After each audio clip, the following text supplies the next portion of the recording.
കേരളത്തിനായിട്ട് മോദിയുടെ ഗ്യാരണ്ടി എന്ന ആപ്തവാക്യവുമായിട്ടാണ് ദേശീയ ജനാധിപത്യ സഖ്യം ഈ തെരഞ്ഞെടുപ്പിൽ മത്സരിക്കുന്നത്. പ്രിയപ്പെട്ടവരെ, ജനക്ഷേമ പദ്ധതികൾ ഓരോന്നായിട്ട് ഈ നാടിന് സമ്മാനിച്ചുകൊണ്ട് മുന്നേറുന്ന ഈ സർക്കാർ വീണ്ടും തുടരുന്നതിനു വേണ്ടി ഈ നാട്ടിലെ നല്ലവരായ വോട്ടർമാർ അവരുടെ വിലപ്പെട്ട വോട്ടവകാശം താമര ഇടയാളത്തിൽ രേഖപ്പെടുത്തി NDA സാരഥിയെ വമ്പിച്ച ഭൂരിപക്ഷത്തോടുകൂടി വിജയിപ്പിക്കണമെന്ന് അഭ്യർത്ഥിച്ചുകൊണ്ട് ഈ പരിപാടിയിൽ അഭിസംബോധന ചെയ്ത് സംസാരിക്കുന്നതിന് വേണ്ടിയിട്ട് നമ്മുടെ ബഹുമാനനായ സ്ഥാനാർത്ഥി ശ്രീ C. രഘുനാഥ് അവരെ ആദരപൂർവ്വം ക്ഷണിക്കുന്നു. ബഹുമാനപ്പെട്ട NDAയുടെ പ്രിയപ്പെട്ട സാരഥികളെ, ബിജു ഏളക്കുഴി അടക്കമുള്ള BJP നേതാക്കന്മാരെ, പ്രിയപ്പെട്ട വോട്ടർമാരെ, പ്രിയപ്പെട്ട സഹപ്രവർത്തകരെ, NDAയുടെ സ്ഥാനാർത്ഥിയായി കണ്ണൂർ പാർലമെന്റിൽ മത്സരിക്കുന്നത് C. രഘുനാഥ് എന്ന ഞാനാണ്. മോദിയുടെ ഗ്യാരണ്ടി കേരളത്തിന് എന്ന മുദ്രാവാക്യം ഉയർത്തിപ്പിടിച്ചുകൊണ്ട്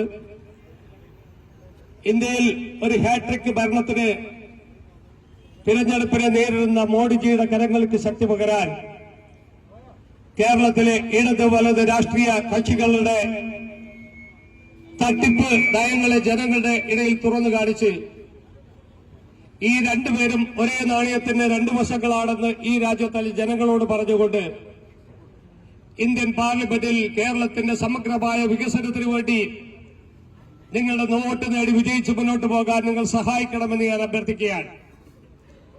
കേരളത്തെ കഴിഞ്ഞ കുറെ കാലമായി വികസന മുരടിപ്പിന്റെ ഒരു സംസ്ഥാനമാണ്.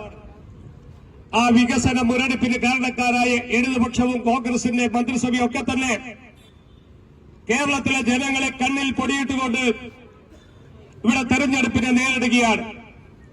ഇവിടെ മഞ്ചേശ്വരം കഴിഞ്ഞാൽ ഒന്നിച്ചു നിൽക്കുകയും ഒരേ പായിൽ കിടന്നുറങ്ങുകയും ഒരേ തളികയിൽ ഭക്ഷണം കഴിക്കുകയും ഇടതുപക്ഷക്കാരനും കോൺഗ്രസുകാരനും ഇവിടെ മത്സരിക്കുകയാണ്.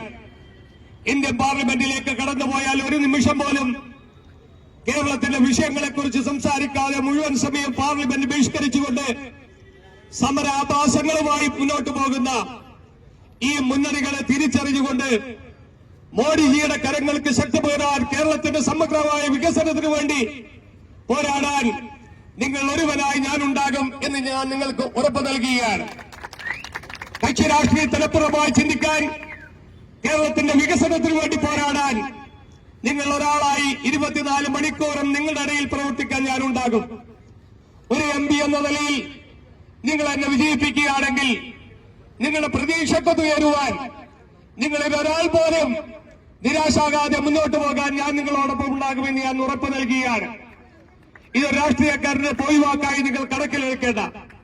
ജയിച്ചു പോയി കഴിഞ്ഞാൽ പാർലമെന്റിൽ പങ്കെടുക്കാതെ 5 വർഷക്കാലത്തിനിടയിൽ 19 തവണ മാത്രം വായ തുറന്ന ഒരു MP നിങ്ങൾക്ക് ആവശ്യമുണ്ടോ?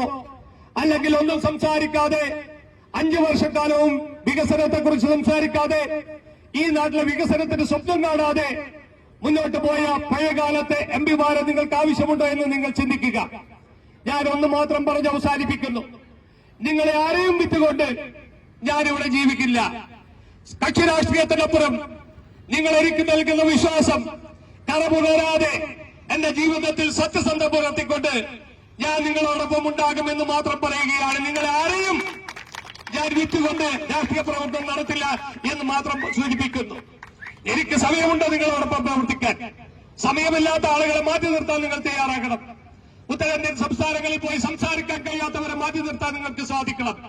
അത്തരത്തിലുള്ള ഒരു പ്രതിനിധിയായി ഞാനിവിടെ ജയിച്ചു വന്നാൽ നിങ്ങളോടൊപ്പം ഉണ്ടാകും എന്ന് മാത്രം പറഞ്ഞുകൊണ്ട് ഞാൻ അവസാനിപ്പിക്കുന്നു. ഭാരത് മാതാ കി, ഭാരത് മാതാ കി, ഭാരത് മാതാ കി.